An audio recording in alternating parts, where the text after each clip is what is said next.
Hello students, मैं हूं मनीष शंकर तिवारी और आप लोग देखना शुरू कर चुके हैं ई क्लासेस बाय मनीष सर। सामाजिक विज्ञान विषय के रिवीजन में आज अर्थशास्त्र का अंतिम अध्याय वैश्वीकरण और भारतीय अर्थव्यवस्था।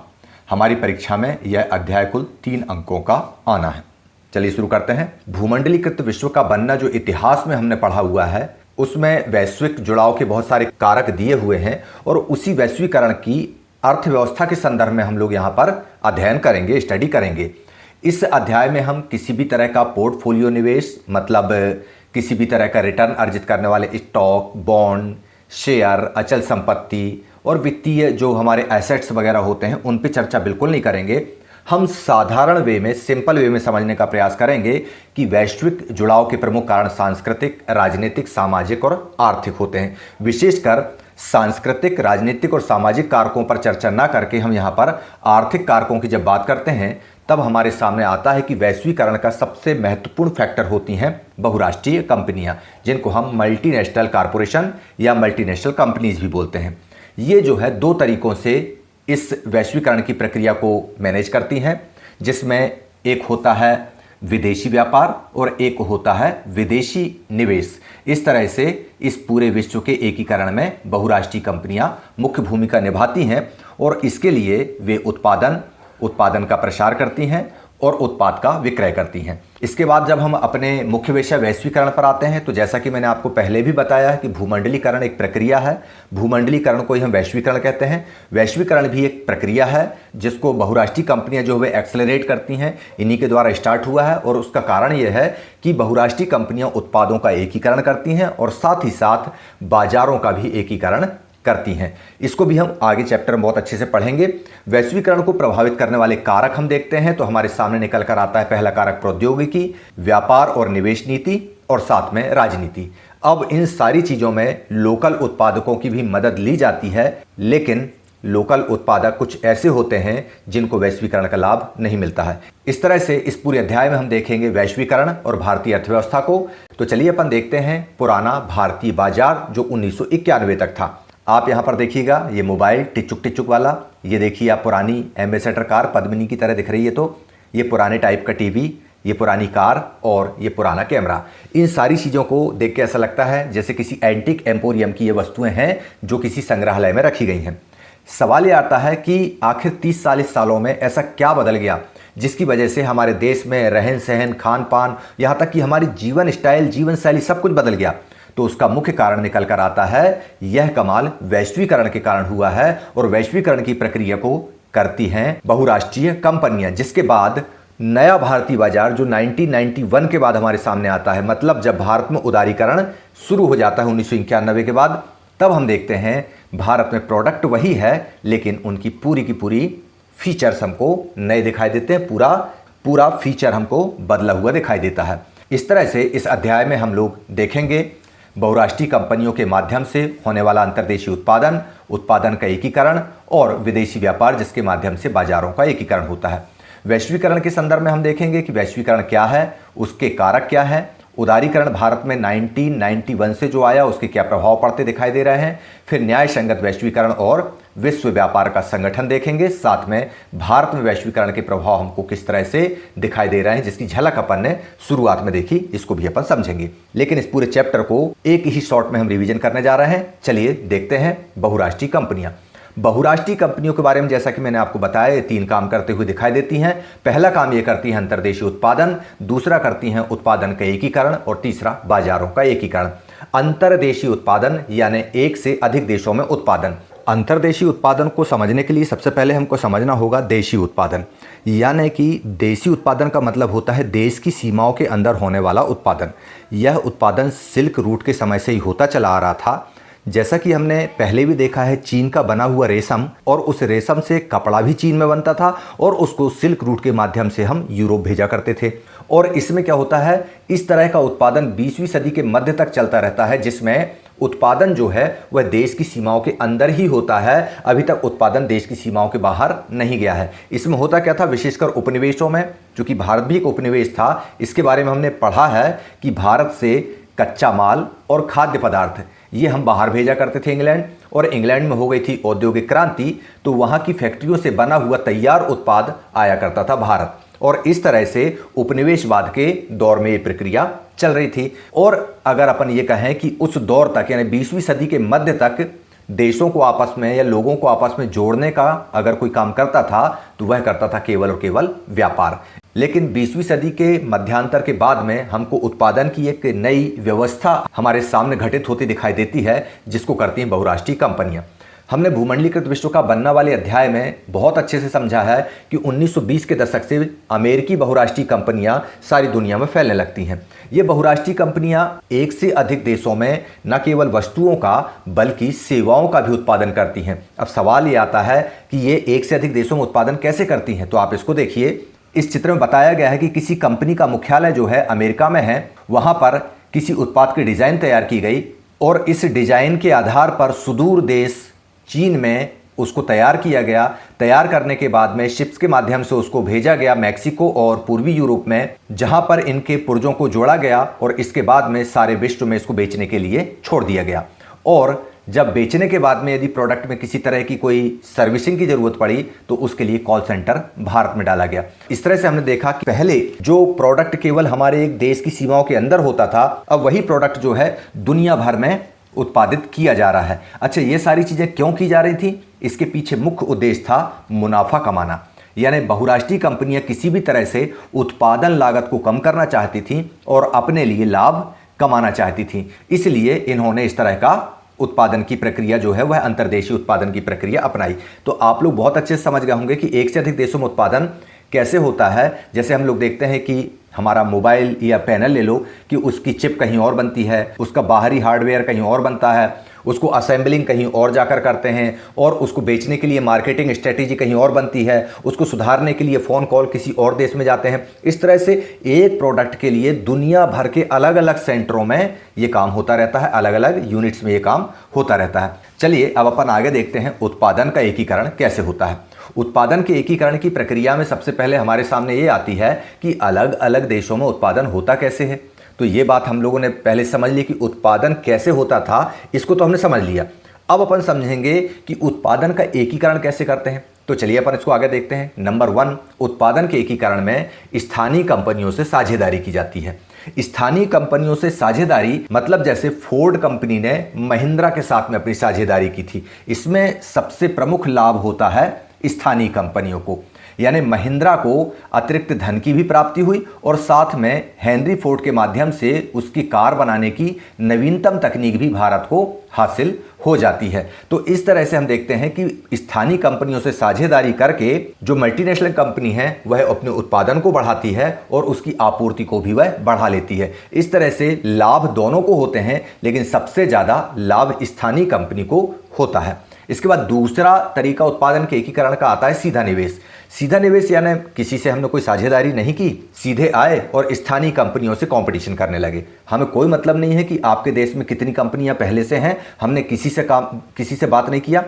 और कोई भी कंपनी, चाहे वो मोटर गाड़ी की कंपनी हो, चाहे मोबाइल की कंपनी हो, चाहे कार बनाने की कंपनी हो, कोई भी कंपनी आएगी, चाहे वो इंश्योरेंस कंपनी हो यानी सेवाओं को उत्पादन करने वाली कंपनी हो, चाहे वो बैंकिंग सेक्टर की कोई कंपनी हो, यानी वस्तु और सेवाओं के संदर्भ में पहले से चल रही स्थानीय कंपनियों को वह तगड़ा कॉम्पिटिशन देती है। यह कहलाता है सीधा निवेश। तीसरा हो जाता है स्थानीय कंपनियों को खरीदकर। इसमें क्या होता है, क्रेता कंपनी को लाभ होता है। जैसे कि अमेरिका की एक कंपनी थी कारगिल फूड्स। एग्जाम में आता है कारगिल फूड्स कहाँ की कंपनी है। कारगिल नाम भले भारत का है लेकिन कंपनी अमेरिका की है। इसने परख फूड्स को खरीद लिया। इससे कारगिल फूड्स जो कि क्रेता कंपनी थी उसको ये लाभ होता है कि परख फूड्स की जो मार्केटिंग किया हुआ बाजार रहता है वह उसको फ्री में मिल जाता है। इसके साथ साथ उसको कारखाने पर कोई इन्वेस्टमेंट नहीं करना पड़ता और परख के ब्रांड पर वह कब्जा जमा लेता है। इस तरह से जो क्रेता कंपनी है उसको बहुत सारा लाभ मिल जाता है। चौथा तरीका हमको दिखाई देता है लोकल उत्पादकों की मदद लेकर। लोकल उत्पादकों में क्या होता है कि छोटे छोटे उत्पादकों से उत्पादन कराया जाता है। जैसे लुधियाने में फुटबॉल बनाई जाती है। जैसे मान लो मैं एक बहुत बड़ा घी निर्माता हूं और मेरा ब्रांड पूरी दुनिया में नाम कमा रहा है। जैसे मेरे घी का ब्रांड मान लो श्यामा घी ब्रांड है। अब मैं क्या करूंगा, अपने ब्रांड के लेबल्स जो है वह लोकल उत्पादकों को दे दूंगा कि आप अपने घरों में मेरी ये क्वालिटी है, इसके लेवल पे आप घी बनाइए और मेरे श्यामा ब्रांड घी के अंदर इसकी पैकेजिंग करके बेच दीजिए। इस तरह से छोटे उत्पादकों से उत्पादन कराया जाता है। हमारी किताब में लुधियाने के फुटबॉल बनाने वाले जो लोकल उत्पादक हैं उनके बारे में बताया गया है कि वे बहुराष्ट्रीय कंपनियों के लिए अपना उत्पादन करते हैं। इस तरह से उत्पादन के एकीकरण का उद्देश्य मुख्यतः यही होता है कि किसी भी तरह से उत्पादन लागत को कम किया जाए। एग्जाम में यह प्रश्न आता है कि उत्पादन के एकीकरण के तरीके क्या हैं, तो ये 4 तरीके आप लिख सकते हैं और इसका मुख्य उद्देश्य होता है किसी भी तरह से उत्पादन लागत को कम किया जाए ताकि हमको ज़्यादा से ज़्यादा लाभ मिल सके। इसी को कहा जाता है निवेश, यानी परिसंपत्तियों को खरीदने में, ऐसा इन्वेस्ट यानी ऐसी जगह पर हमारा पैसा लगाना जिससे हमारा मूलधन और ज़्यादा पैसे को लेकर के वापस लौटे। और बहुराष्ट्रीय कंपनियां यह निवेश चूंकि विदेशों में करती हैं इसलिए इसे हम विदेशी निवेश कहते हैं। एग्जाम में दिया जाए विदेशी निवेश किसे कहते हैं तो आप कह सकते हैं बहुराष्ट्रीय कंपनियों के द्वारा दुनिया के बहुत सारे देशों में किया गया निवेश विदेशी निवेश कहलाता है। अब चलिए देखते हैं बाजारों का एकीकरण। बाजारों के एकीकरण के संदर्भ में हम देखते हैं कि बाजार यानी व्यापार का काम जो है वह सिल्क रूट के समय से चला आ रहा है और ये बहुत अच्छे से आप लोगों को ध्यान रखना चाहिए कि विदेशी व्यापार ही वह ऐसी चीज है जो 2 देशों को आपस में जोड़ने का माध्यम रहा है। यदि आपके एग्जाम में आता है कि प्राचीन समय में या सिल्क रूट के समय में भी 2 देशों को जोड़ने का प्रमुख माध्यम क्या था, तो इसका उत्तर होगा विदेशी व्यापार। विदेशी व्यापार ही 2 देशों को आपस में जोड़ता था और वह व्यापार सिल्क रूट के माध्यम से उस समय हुआ करता था। इसके बाद देखते हैं विदेशी व्यापार का मुख्य कार्य क्या होता है। तो विदेशी व्यापार का मुख्य कार्य क्या होगा। व्यापार यानी लेन और देन। अब वो लेन देन का हो रहा है, चाहे वस्तुओं का लेन देन हो या सेवाओं का लेन देन हो।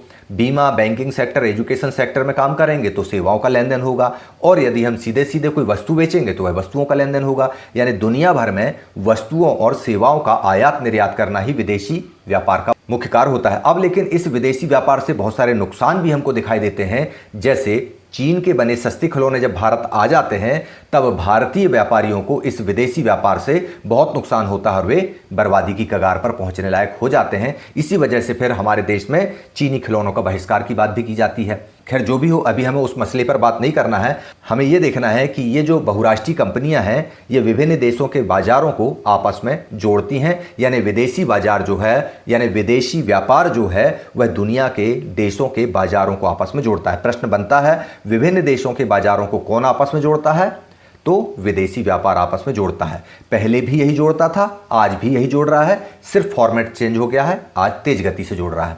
चलिए आगे देखते हैं हम वैश्वीकरण। अब आए हम अपन मूल मुद्दे पर। वैश्वीकरण किसे कहते हैं। वैश्वीकरण के लिए हमने आपको बताया कि विदेशी व्यापार और विदेशी निवेश ऐसे कारक हैं जिनको बहुराष्ट्रीय कंपनियां एक्सेलरेट करती हैं, उनको संचालित करती हैं और इसी के माध्यम से वैश्वीकरण की प्रक्रिया चलती है। अर्थात विभिन्न देशों के बीच परस्पर संबंध और तीव्र एकीकरण की प्रक्रिया को वैश्वीकरण कहते हैं। अब विभिन्न देशों के बीच परस्पर और तीव्र एकीकरण की प्रक्रिया का माध्यम क्या होगा, तो इसके लिए सामने आते हैं हमारे 5 माध्यम। पहला माध्यम है वस्तु, दूसरा माध्यम है सेवा, तीसरा निवेश, चौथा टेक्नोलॉजी और 5वां जो है प्रवास यानी लोगों का आवागमन, आना और जाना। इस तरह से हमने देखा कि विभिन्न देशों को आपस में जोड़ने वाले माध्यम देख लिए। अब अपन देखते हैं वैश्वीकरण को संभव बनाने वाले कारक कौन से हैं। तो कारकों में आता है प्रौद्योगिकी में तीव्र विकास और सूचना एवं संचार प्रौद्योगिकी। अब ये प्रौद्योगिकी में जब विकास होता है तब हम देखते हैं परिवहन प्रौद्योगिकी में क्या सुधार हुआ। परिवहन प्रौद्योगिकी में आता है कंटेनर। अब ये कंटेनर के आ जाने से होता क्या है कि अब इन वस्तुओं को किसी भी कंटेनर में आसानी से रखा जा सकता है और इन कंटेनरों को जहाज़ों के माध्यम से, रेलों के माध्यम से, ट्रकों के माध्यम से, हवाई जहाज़ों के माध्यम से बगैर किसी क्षति के ट्रांसपोर्टिंग की जा सकती है। तो कंटेनर आने के बाद में अब वैश्वीकरण की गति और तेज हो गई है। लेकिन वैश्वीकरण के अपने नुकसान भी हैं। इसको अपन देखते हैं। सर्वर डाउन है। हम लोग जब बैंक में जाते हैं कई बार ये सुनने को मिलता है, बिजली गोल हो गई, घंटों बैठे रहेंगे। तो ये चीजें हम देखेंगे आगे। चलिए अब देखते हैं सूचना एवं संचार प्रौद्योगिकी। सूचना एवं संचार प्रौद्योगिकी ने देखो जैसे दूरसंचार है, कंप्यूटर है, इंटरनेट है, telegraph, telephone, mobile phone, fax, इन्हें दुनिया को कितना आसान बना दिया है। अगर हमको लंदन के किसी प्रेस से हमारी कोई किताब पब्लिश करानी है, छपवानी है, तो हमको कुछ नहीं करना है। घर से बैठे बैठे भारत से हम यहाँ से सीधे ईमेल करेंगे। लंदन के प्रेस में ईमेल में हमने किताब भेज दी उन्होंने उसको टाइप कर दिया, उस जिस तरह से किताब छपनी है उस फर्मे में उसको बना दिया। उन्होंने फिर से हमको मेल कर दिया, जो करेक्शन था हमने उनको वापस फिर भेज दिया और उन्होंने वहाँ से हार्ड कॉपी भेज दी हमको बाय कोरियर। तो इस तरह से अब सूचना एवं संचार प्रौद्योगिकी के माध्यम से हम घर बैठे हमारी किताब को प्रिंट करवा सकते हैं। ये केवल किताब का मसला नहीं, बहुत सारी चीज़ें ऐसी हैं जिनको हम घर बैठे पूरा कर सकते हैं। आजकल तो अपना पूरा घर बैठे सामान खरीदना बेचना सब कुछ हम कर ही रहे हैं। इस तरह से सेवाओं के उत्पादन का भी प्रसार होता रहता है, यानी घर बैठे काम कर रहे हैं। ईमेल, इंटरनेट जो है, सूचना प्रौद्योगिकी ने सेवाओं के उत्पादन को बहुत आसान बना दिया है। आगे हम देखते हैं विदेशी व्यापार और विदेशी निवेश का उदारीकरण। ये उदारीकरण होता क्या है? तो इसके लिए सबसे पहले हमको समझना पड़ेगा व्यापार अवरोध को। व्यापार अवरोध यानी आयात पर कर लगाना। टैरिफ शब्द जो हमने पिछले अध्यायों में बहुत अच्छे से जाना और समझा है कि विदेश से आने वाली किसी वस्तु पर अगर हमने टैक्स लगा दिया तो वह हमारे देश में महंगी बिकेगी, जिसकी वजह से हमारे देश की बनी हुई वस्तुएं सस्ती हो जाएंगी और ग्राहक उस सस्ती चीज को खरीदेगा, जिससे हमारे देश का जो औद्योगिक विकास है, जो स्थानीय लोगों का औद्योगिक विकास है, वह तेज होगा। अब इसमें हुआ ये कि मान लो एक कंट्री ए है, एक कंट्री बी है, इन दोनों के बीच में व्यापार हो रहा है, लेकिन इन्होंने लगा दिए व्यापार अवरोध, यानी एक दूसरे के माल पर लगा दिए टैक्स। तो यह कहला जाता है व्यापार अवरोध। हमारे देश में 1947 के बाद यही प्रक्रिया अपनाई गई व्यापार अवरोध की। परीक्षा में आ सकता है व्यापार अवरोध किसे कहते हैं, तो आप लिख सकते हैं कि व्यापार अवरोध जो है वह विदेशी व्यापार पर लगाया गया एक प्रतिबंध होता है, जिसमें आयात पर कर या सीमा शुल्क वगैरह लगा दी जाती है। 1947 के बाद चूंकि जब हमारा देश आजाद हुआ था तो यहां पर हमारा अपना कुछ नहीं था। हम जो है वे लुटे पिटे देश थे, अंग्रेजों ने हमको काफी लूटा हुआ था। तो हम ये चाहते थे कि हमारा देश पहले खुद तरक्की करे, यहाँ के व्यापारियों को कमाने का अवसर मिले, यहाँ के लोगों को स्थापित होने का अवसर मिले। यदि हम उसी समय व्यापार अवरोध समाप्त कर दिए होते तो हमको अंतर्राष्ट्रीय प्रतिस्पर्धा का सामना करना पड़ता और हमारे स्थानीय व्यापारी जो है वह खत्म हो जाते। इस तरह से भारत में उद्योगों की जब स्थापना की गई तब भारत में विदेशी व्यापार और विदेशी निवेश दोनों को प्रतिबंधित किया गया। केवल और केवल हम लोग उर्वरक, पेट्रोलियम और मशीनरी को ही बाहर से बुलाया करते थे। लेकिन जैसे ही हमारे हालात पॉजिटिव हुए, सकारात्मक स्थितियां बनी, हमने 1991 से उदारीकरण की प्रक्रिया शुरू कर दी। यदि परीक्षा में आता है कि उदारीकरण किसे कहते हैं तो आप स्पष्ट रूप से लिखिए, सरकारों के द्वारा विदेशी व्यापार पर लगाए गए प्रतिबंध खत्म करना उदारीकरण कहलाता है। 1991 में भारत ने उदारीकरण की प्रक्रिया अपनाई और बहुराष्ट्रीय कंपनियों के लिए अपने दरवाजे खोल दिए। इस तरह से अब भारत दुनिया के लिए और दुनिया भारत के लिए खुल चुका था, यानी विदेशी व्यापार और विदेशी निवेश का उदारीकरण भारत में हो गया था। यानी अब पूरी दुनिया व्यापार के लिए खुल चुकी है। तो इस व्यापार को नियंत्रित करने के लिए जरूरत पड़ी विश्व व्यापार संगठन की। विश्व व्यापार संगठन जो है इसका मुख्य उद्देश्य था अंतर्राष्ट्रीय व्यापार को उदार बनाना, साथ ही साथ देशों के बीच मुक्त व्यापार को प्रोत्साहित करना, यानी किसी तरह की सरकारों की कोई दखलंदाजी ना हो और व्यापार निर्बाध गति से चले, कंपनी वाले खूब कमाएं। व्यापार से संबंधित नियमों को भी WTO के द्वारा निर्धारित किया जाता। इसके कुल सदस्यों की संख्या 160 है। सत्य असत्य में यह आपसे पूछा जा सकता है कि WTO के कुल सदस्य देशों की संख्या 160 है, बताइए सत्य है या असत्य, तो आप लोग बता दीजिएगा। जैसा कि आपने देखा है कि ब्रेडन वुड्स की जो जुड़वा संतानें थी वे विकसित देशों के लिए काम करती थी, ऐसी ही बात WTO के साथ में भी होती थी। WTO भी विकसित देशों को अनुचित ढंग से लाभ पहुंचाता, जिसकी वजह से होता क्या था कि अमेरिका तो अपने किसानों की जमकर सरकारी मदद देता था, लेकिन जब भारत की सरकार अपने किसानों को मदद देने की बात करती तो वे WTO के क्लॉजेस सामने ले आते और उनको रोकने का प्रयास करते। और इस तरह से व्यापार व्यवहारों पर विभिन्न देशों के बीच WTO के कारण वाद विवाद की स्थितियां दिखाई देने लगती थी। चलिए देखते हैं भारत में वैश्वीकरण के क्या प्रभाव पड़े। भारत में वैश्वीकरण के प्रभाव में सबसे पहला प्रभाव तो यही है कि शहरी वर्ग और अमीर उपभोक्ताओं को लाभ हुआ। दूसरा लाभ, नए रोजगारों का सृजन हुआ, नए रोजगार मिलने लगे। तीसरा, कच्चा माल इत्यादि की आपूर्ति करने वाली स्थानीय कंपनियां समृद्ध हुईं। चौथा, शीर्ष भारतीय कंपनियां लाभान्वित हुईं।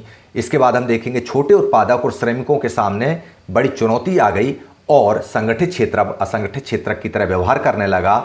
सरकार भी विदेशी निवेश को आकर्षित करने के लिए नीतियां बनाने लगी। अब अगर अपन इस पॉइंट को देखते हैं कि शीर्ष भारतीय कंपनियां कौन कौन सी थी, वे Tata motors, Infosys, Ranbaxy, Asian paints और TVS, ये जो है कंपनियां भारतीय, ये MNC की तरह अब हो गई हैं, मल्टीनेशनल कंपनियां हो गई हैं जो सारी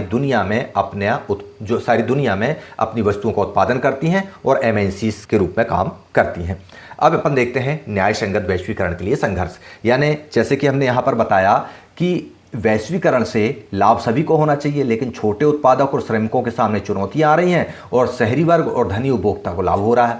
तो इस संदर्भ में हम जब देखते हैं कि शिक्षित, कुशल, संपन्न लोगों को लाभ हो रहा है, बड़े उत्पादकों को लाभ हो रहा है, विकसित देशों की बल्ले बल्ले हो रही है, तो ऐसा क्या किया जाए? तो उसके लिए उचित श्रमिक कानून न केवल बनाए जाएं, बल्कि उनका कार्यान्वयन और क्रियान्वयन भी हो। छोटे उत्पादकों की सहायता के लिए भी नीतियां बने, जो कि हमारी सरकार बना रही है। साथ ही साथ अन्य विकासशील देशों के बीच में समन्वय हो, जैसे कि G77 देशों के माध्यम से किया गया है। तो इस तरह से हम न्याय संगत वैश्वीकरण की अवधारणा को लागू कर सकते हैं। और इस तरह से आपने इस अध्याय को बहुत अच्छे से जान लिया, समझ लिया। तो इसी के साथ में अब यह अध्याय यहाँ पर पूरा होता है। जरूरी और महत्वपूर्ण प्रश्नों को मैं डिस्क्रिप्शन बॉक्स में डाले दे रहा हूँ, आप लोग वहाँ जाकर देखिए और मुझे दीजिए इजाज़त। जय हिंद, जय भारत।